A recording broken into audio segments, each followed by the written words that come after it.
네, 안녕하세요. 영화 속 무기들을 파헤쳐보는 시간. 오늘은 제2차 세계대전 당시 독일군 기갑 전력의 정수이자 수많은 영화에서 압도적인 위형을 뽐내는 전차, 바로 판터 전차에 대해 이야기해보고자 합니다.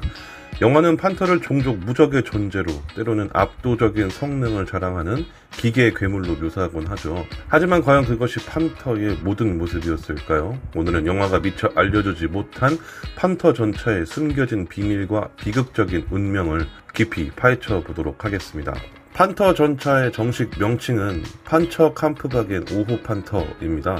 이 전차는 1941년 독소전쟁 발발 후 소련군의 T-34 전차와 맞닥뜨린 독일군이 충격에 빠지면서 개발이 시작되었습니다. 당시 독일군의 3호, 4호 전차로는 T-34의 경사 장갑을 관통하기 어려웠고 기동성에서도 열세에 놓여 있었죠. 히틀러는 T-34를 능가하는 새로운 중형 전차의 개발을 직접 지시했고 독일의 전차 제작사들은 치열한 경쟁을 벌였습니다.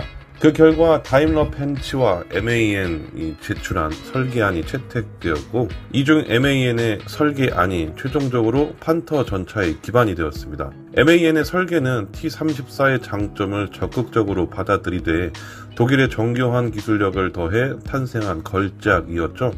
1943년부터 생산이 시작된 판터는 독일 전차의 새로운 시대를 열었고 크루스크 전투에서 첫 실전 투입되어 연합군을 충격에 빠뜨렸습니다. 판터는 제2차 세계대전 중형 전차 중 가장 뛰어난 설계 중 하나로 평가받습니다.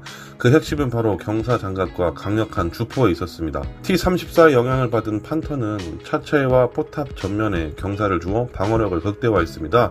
특히 차체 전면 장갑은 80mm 두께에 55도 경사를 주어서 실질적인 방어력이 140mm에 달했죠. 이는 연합군의 셔먼이나 T-34 전차의 주포로는 근거리에서도 관통하기 매우 어려웠습니다. 실제로 판터 전차는 정면에서 수많은 포탄을 맞고도 전투력을 유지하는 모습을 보여주었고 연합군 병사들에게는 무적의 요새처럼 여겨지기도 했습니다. 화력 면에서는 7.5cm, 주포가 판터의 상징이었습니다. 이 장포신 주포는 매우 높은 초기 탄성을 자랑하며 1km가 넘는 거리에서도 연합군의 어떤 전차든 손쉽게 격파할 수 있는 압도적인 관통력을 가졌습니다. 이 주포 덕분에 판터는 적 전차를 안전한 거리에서 먼저 공격하여 제압할 수 있었고 이는 전차전에서 엄청난 이점으로 작용했습니다. 반면 연합군 전차들은 판터의 측면이나 후면을 공격하기 위해 위험을 무릅쓰고 근접해야만 했죠. 이외에도 판터는 넓은 궤도를 채택하여 소련의 진흙탕 지형에서도 뛰어난 기동성을 발휘할 수 있었습니다. 또한 2인 포탑을 운영하던 T-34와 달리 판터는 3인 포탑을 사용하여 전차장, 포수, 장전수가 각자의 임무에 집중할 수 있었고 이는 전투 효율성을 비약적으로 향상시켰습니다. 영화는 판터의 뛰어난 성능만을 보여주지만 현실의 판터는 고질적인 문제점을 안고 있었습니다. 가장 큰 문제는 바로 기계적 신뢰성이었습니다. 판터는 너무나도 정교하고 복잡하게 설계되었기 때문에 생산과 유지 보수가 매우 어려웠습니다. 특히 엔진과 변속기는 판터의 치명적인 약점이라고 할 수 있습니다. 고출력 마이바흐 HL230 엔진은 잦은 고장을 일으켰고 복잡한 변속기는 쉽게 파손되었습니다. 이 때문에 수많은 판터가 전투 중이 아닌 이동 중의 고장으로 버려지거나 파괴되었습니다. 서부 전선에서 벌어진 판터 전차들의 손실 중 상당수가 전투가 아닌 기계적 고장 때문이었다는 사실은 판터의 비극적인 운명을 단적으로 보여줍니다. 또한 최종 구동부 문제 역시 심각했습니다. 판터는 무거운 차체를 움직이기 위해 매우 높은 부하가 걸리는 최종 구동부를 사용했는데 이 부품은 너무 약해서 쉽게 파손되었습니다. 전투 중 고장으로 움직이지 못하는 판터는 연합군 보병이나 공군의 손쉬운 먹잇감이 되곤 했죠. 이러한 문제들은 판터가 독일의 과잉 설계 철학을 극명하게 보여주는 사례였습니다. 완벽을 추구하려다 오히려 실용성을 잃은 것이죠.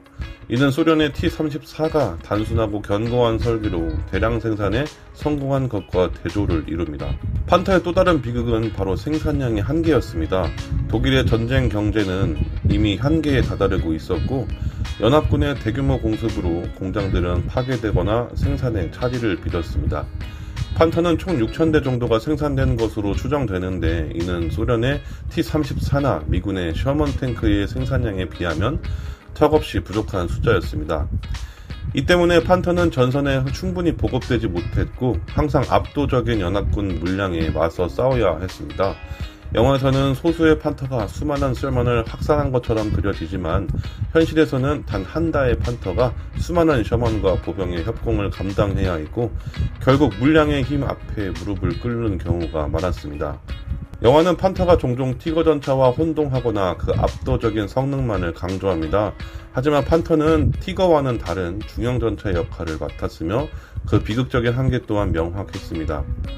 판터는 단순히 무적이 아니었습니다. 그것은 당시 독일이 가진 모든 기술력을 총동원하여 만든 야심작이었지만 동시에 전쟁의 막바지로 치닫는 독일의 비극적인 현실을 보여주는 존재이기도 했습니다. 정교하지만 쉽게 고장나고 강력하지만 충분히 생산되지 못한 판터는 독일의 기술력과 전쟁 경제의 몰락을 상징하는 역설적인 무기라고 봐도 무방합니다. 판터는 전차전의 새로운 기준을 제시한 혁신적인 전차였지만 동시에 양보다 질을 추구했던 독일의 군사 전략이 결국 실패로 돌아간 가장 극명한 사례이기도 합니다. 연합군은 셔먼 탱크의 물량과 함께 판터의 고질적인 약점을 공략하며 전쟁의 승기를 잡았습니다. 판터 전차는 전쟁의 참혹함 속에서도 군사기술의 아름다움을 보여주는 존재였습니다.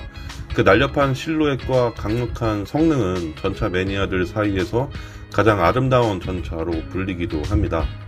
하지만 그 아름다움 뒤에는 수많은 병사들의 희생과 전차의 잦은 고장, 그리고 결국 패배로 이어진 독일의 비극적인 역사가 숨겨져 있습니다. 판터 전차는 우리에게 무기의 본질에 대해 다시 생각하게 만듭니다. 아무리 뛰어난 성능을 가진 무기라도 생산과 유지보수의 한계를 극복하지 못하면 전쟁에서 승리할 수 없다는 교훈을 남겼습니다. 영화에서 묘사되는 모습만을 보고 판터를 평가하는 것은 이 위대한 전차가 가진 진정한 가치와 비극적인 운명을 모두 놓치는 것이 아닐까요? 오늘은 판터 전차에 숨겨진 비밀을 파헤쳐봤습니다. 다음 시간에는 또 다른 영화 속 무기의 흥미로운 이야기를 가지고 돌아오겠습니다. 지금까지 문화예술 갤러리의 갓범스입니다. 시청해주셔서 감사합니다.